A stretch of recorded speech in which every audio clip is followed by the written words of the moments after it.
इस बैग को देखिए और मुझे बताइए कि इस बैग को खरीदने के लिए आप कितने पैसे दोगे।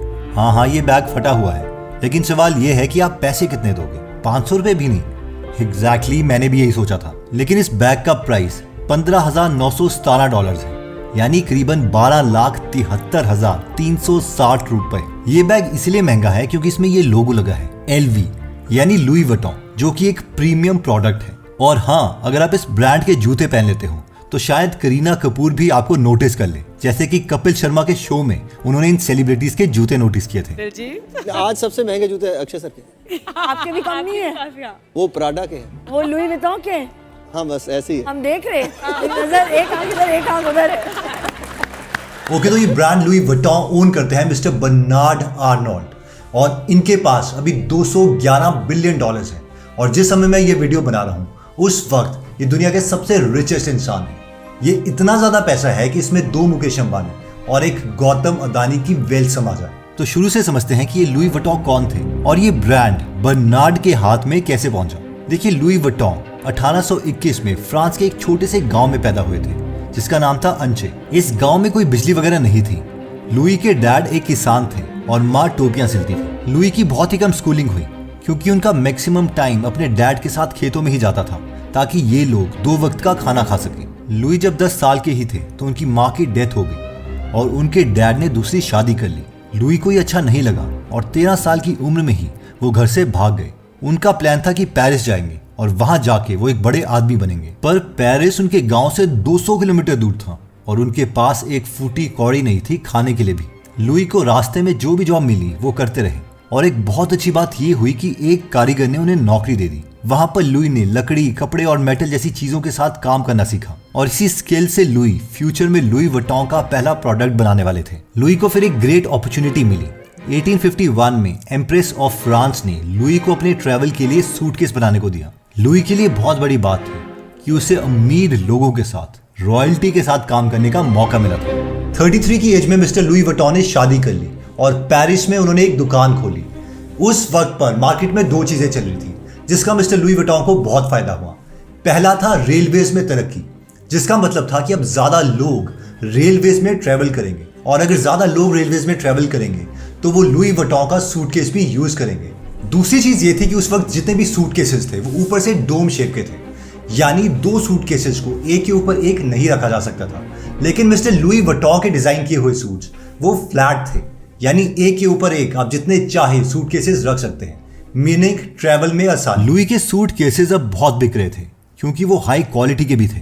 लेकिन फिर स्टार्ट हुई वर्ल्ड वॉर 1 और लुई को अपनी दुकान छोड़ के शेल्टर्स में छुपना पड़ा। जब 4 साल के बाद वो अपनी दुकान में आए तो सब कुछ खत्म हो चुका था। लेकिन लुई ने बिना टाइम वेस्ट किए नई लोकेशन में दुकान खोली जहां ज्यादा कस्टमर्स आ सकते थे और 70 साल की एज में उनकी डेथ हो गई।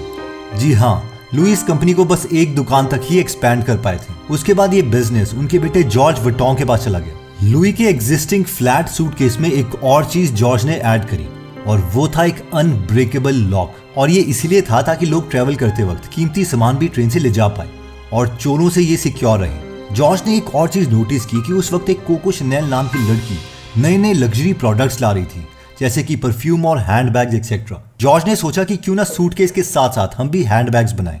फिर नोई, स्पीडी जैसे हैंडबैग्स LV ब्रांड ने तैयार किए। इसके अलावा LV का साइन भी जॉर्ज वुइटन ने ही तैयार किया था। अगर आपको कोको शनेल का नाम सुना सुना लग रहा है तो ये शनेल ब्रांड की मालकिन थी। इनकी भी बहुत अमेजिंग स्टोरी है और इस पर बुक भी लिखी जा चुकी है जो आप हिंदी में गीगल एप्लीकेशन पर पढ़ सकते हैं। कोको शनेल के अलावा यहाँ आपको 1200 से ज्यादा बुक समरीज मिलेगी जिन्हें आप हिंदी में सुन भी सकते हैं और पढ़ भी सकते हैं, जिसमें सिर्फ नॉन फिक्शनल लर्निंग वाली बुक्स हैं जैसे कि Rich Dad Poor Dad, Ikigai, Wabi Sabi, Doglapan etcetera. हम कोई लव स्टोरी वगैरह इसमें नहीं डालते, जिसका मतलब है कि ये हम अपनी फैमिली को भी सजेस्ट कर सकते हैं। तो इस ऐप को जरूर डाउनलोड करें एंड ट्रस्ट मी, गीगल आपका लाइफ लॉन्ग फ्रेंड रहेगा। इस ऐप का लिंक मैंने डिस्क्रिप्शन और फर्स्ट कमेंट में दे दिया है। Coming back to Louis Vuitton brand, 1936 में जॉर्ज वुइटन की भी डेथ हो गई और ये बिजनेस पास किया गया जॉर्ज के बेटे गैस्टन वुइटन को। उस वक्त वर्ल्ड वॉर 2 चल रही थी तो गैस्टन वुइटन को फैक्ट्री बंद करके छुपना पड़ा। लेकिन इन पर एलिगेशंस है कि बाद में इन्होंने अपना बिजनेस चलाने के लिए नाजी जर्मनी के साथ कोलैबोरेट किया और वर्ल्ड वॉर 2 के दौरान यानी पूरे 6 साल तक 1939 से 1945 तक वो अपना बिजनेस पेरिस की सबसे पॉश लोकेशन में चलाते रहे। कंपनी का स्टेटमेंट में ये कहना है कि अगर गैस्टन उस वक्त ये ना करते तो ये ब्रांड कभी सरवाइव कर ही नहीं पाता। इसके बाद 1970 में गैस्टन की भी डेथ हो गई और इस बिजनेस का कंट्रोल मिला गैस्टन के दामाद हेनरी रैकमेयर को। हेनरी वुइटन फैमिली से अलग थे और उन्हें पहले से काफी बिजनेस एक्सपीरियंस था, इसलिए आते ही उन्होंने कंपनी को एक्सपैंड करना स्टार्ट कर दिया। उन्होंने बहुत सी कंट्रीज में इस बिजनेस को एक्सपैंड किया, इवन बहुत सी रिटेल शॉप्स खोली और कंपनी का आईपीओ करवाया, यानी इसे पब्लिक ले गए। आईपीओ से जो पैसे मिले उससे और ज्यादा कंपनी को एक्सपैंड करना स्टार्ट कर दिया। और ज्यादा एक्सपैंड करने के लिए लुई वुइटन ने दूसरी बड़ी लग्जरी अल्कोहल की कंपनी मोए हेनेसी के साथ कोलैबोरेट कर लिया और ये ब्रांड एलवी से एलवी इमेज बन गया, यानी लुई वुइटन मोए हेनेसी। अब हमें से मैक्सिमम लोगों को कंफ्यूजन ये होगी कि जो भी बात चल रही है वो मिस्टर लुई वुइटन और उनकी 3 जनरेशंस की चल रही है, और ये बीच में मिस्टर बर्नार्ड जो कि दुनिया के सबसे रिचेस्ट आदमी है वो कहां से आ गए और लुई वुइटन इनका कहां से हो गया। और ये जो लुई वुइटन का ब्रांड इनके हाथ में आया है वो कोई बहुत शरीफियत से नहीं आया। ये ब्रांड इनके हाथ में कैसे आया, इसके लिए पहले हम समझते हैं कि मिस्टर बर्नार्ड एक्चुअल में है कौन। देखिए, बर्नार्ड आर्नोल्ड जब पैदा हुए थे तो लुई वुइटन की तरह वो गरीब नहीं थे। बर्नार्ड के डैड एक सिविल इंजीनियरिंग कंपनी चलाते थे जिसका नाम था फेरेट सेवेनियर, और उनकी मदर को प्यार था डायोर ब्रांड से। 1971 में बर्नार्ड ने फ्रांस के लीडिंग इंजीनियरिंग कॉलेज से अपनी ग्रेजुएशन कंप्लीट की और उसके बाद अपने डैड को कन्विंस किया कि वो दोनों मिलके रियल एस्टेट के कंपनी में फोकस करेंगे। बर्नार्ड के डैड इस चीज के लिए मान गए। बर्नार्ड एक बार अमेरिका काम से आए थे और टैक्सी वाले से बात कर रहे थे। उन्होंने उस टैक्सी ड्राइवर से कहा कि क्या तुम फ्रांस के प्रेसिडेंट का नाम जानते हो? तो उस पर टैक्सी ड्राइवर ने कहा, नहीं, मैं प्रेसिडेंट वगैरह का नाम नहीं जानता, लेकिन हाँ, मैं क्रिश्चियन डायर ब्रांड को जरूर जानता हूँ कि वो फ्रांस का ब्रांड है। ये बर्नार्ड के लिए बहुत बड़ा लेसन था कि जो ब्रांड का नाम है वो एक बहुत ही पावरफुल चीज है। अब हुआ यह कि फ्रांस में वापस आने पर उन्हें पता चला कि जो क्रिश्चियन डायर की कंपनी है उसका दिवालिया निकलने वाला है और फ्रेंच गवर्नमेंट उसकी नीलामी करने वाली है। बर्नार्ड ने अपने पार्टनर की मदद से इस लॉस मेकिंग कंपनी को खरीद लिया। इसके बाद अगले 2 साल में मिस्टर बर्नार्ड ने 9000 इंप्लॉइज को निकाल दिया, जिसकी वजह से इन्हें ये निकनेम भी मिला, द टर्मिनेटर। अब उन्होंने ये नई खरीदी पूरी मेगा कंपनी के सारे बिजनेसेस बेच दिए, सिर्फ 2 बिजनेसेस के बजाय।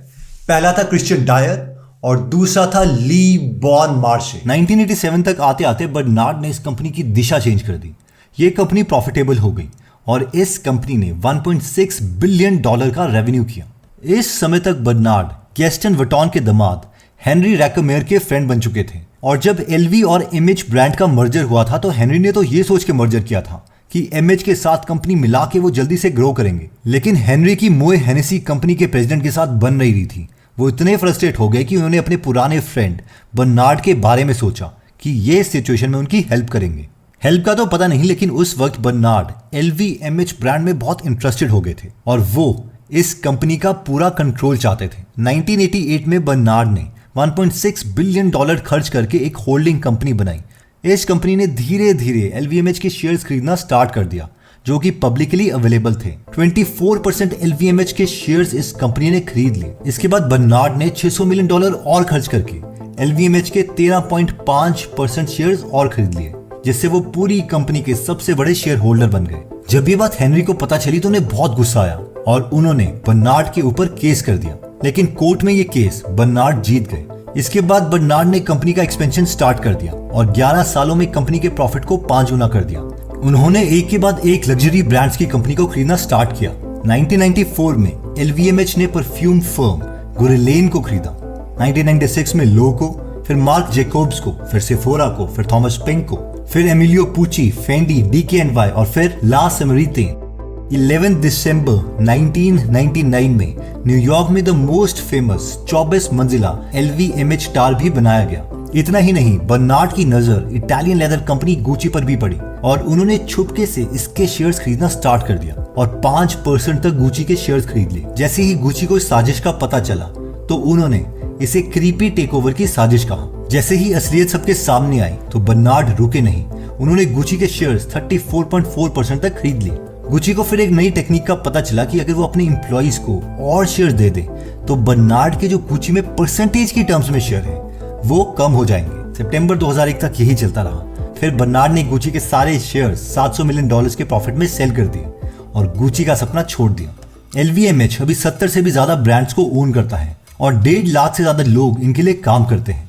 बर्नार्ड का मानना है कि अगर इस तरीके का लग्जरी ब्रांड बनाना है तो उनका बिजनेस फैमिली बिजनेस ही होना चाहिए, वरना वो ब्रांड सस्टेन नहीं कर पाएगा। इसलिए अभी बर्नार्ड के 5 बच्चे हैं 2 पत्नियों से, जो उनका सारा बिजनेस संभालते हैं। डेल्फिन आर्नो चेयरमैन और सीईओ हैं क्रिश्चियन डायर की।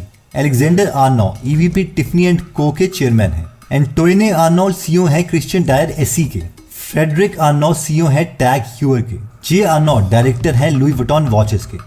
ओके, तो coming back to the reality, देखिए मैंने जितने भी मिस्टर बर्नार्ड के इंटरव्यूज देखे उसमें वो एक ही बात कहते हैं कि मेरे लिए लग्जरी का मतलब है कि अगले 5-10 सालों में लोग मेरे ब्रांड को कैसे परसीव करेंगे। अगर मैं उनके मन में डिजायर क्रिएट कर सकता हूँ, एक इच्छा क्रिएट कर सकता हूँ, तो मैं उसे एक लग्जरी ब्रांड मानता हूँ। और अगर मैं इच्छा क्रिएट नहीं कर सकता तो वो लग्जरी ब्रांड नहीं। इसके साथ जो मुझे लगता है कि 4 जनरेशन लगी इस ब्रांड को खड़ा करने के लिए। लुई वुइटन इस बिजनेस को सिर्फ एक शॉप तक खोल पाए। उनके बेटे जॉर्ज ने उसे थोड़ा सा एक्सपैंड किया, नए प्रोडक्ट्स लाए जैसे कि हैंडबैग्स एक्सेट्रा। फिर गेस्टन आए, उन्होंने थोड़ा और एक्सपैंड किया। और फाइनली मेन एक्सपेंशन स्टार्ट हुई हेनरी के टाइम में, जब उन्होंने उसे और कंट्रीज में एक्सपैंड करना स्टार्ट किया। इसके अलावा मैक्सिमम एक्सपेंशन तो बर्नार्ड ने की है, और वो की उन्होंने और ज्यादा कंपनीज को एक्वायर करके। इतना ही नहीं, इनकी स्ट्रैटेजी ये भी है कि वो मिडिल क्लास लोगों के लिए भी कम प्राइस में प्रोडक्ट लाना चाहते हैं, जैसे कि $500-600 में, यानी 35-36 हज़ार। हाँ, ये इन लोगों के लिए चीप प्राइस ही है। और ये इसीलिए है ताकि मिडिल क्लास लोगों के भी मन में डिजायर क्रिएट किया जा सके, और फिर बाद में वो भी महंगे लग्जरी प्रोडक्ट्स खरीदें। और अगर हम देखें तो ये स्ट्रैटेजी तो एप्पल भी करता है। जो एंड्रॉयड का सबसे महंगे वाले फोन है, उतने में ही एप्पल अपना चीपेस्ट फोन का प्राइस रखता है। और एक बार जब लोग एप्पल क्लब में आ गए तो फिर वो स्टेटस के लिए एप्पल प्रोडक्ट छोड़ते ही नहीं है। बाकी मिस्टर बर्नार्ड की बात करें तो आपको क्या लगता है, is he A shrewd businessman या फिर बिजनेसेस तो ऐसे ही चलते हैं? जो भी है कमेंट करके जरूर बताइएगा। और हाँ, कोको शनेल की बुक समरी गूगल एप्लीकेशन में जरूर सुने, इट इज वेरी इंटरेस्टिंग। जय हिंद।